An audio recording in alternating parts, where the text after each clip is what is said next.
Well, here's some practical tips for switching SIM cards between iPhones. Just watch this video for more details. Part 2.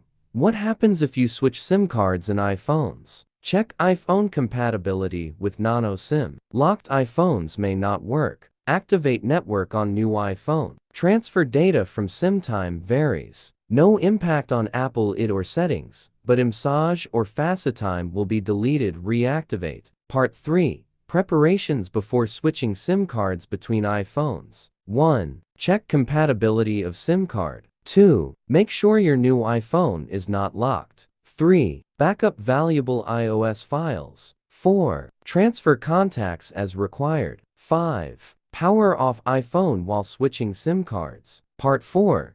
How to switch SIM cards between iPhones securely. Power off iPhone. Go to Settings, General. Tap Shut Down. Find SIM tray. Remove current SIM. Insert new SIM correctly. Reinsert SIM tray. Power on iPhone. Observe cellular operations with new SIM. Part 5.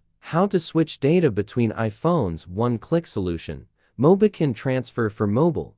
This user-friendly phone-to-phone transfer product allows you to seamlessly transfer data between almost any two mobile phones after switching SIM cards. How to transfer files between iPhones via Transfer for Mobile. Step 1. Run Transfer for Mobile and link iPhones. Step 2. Confirm the sender and receiver. Step 3. Switch data from iPhone to iPhone.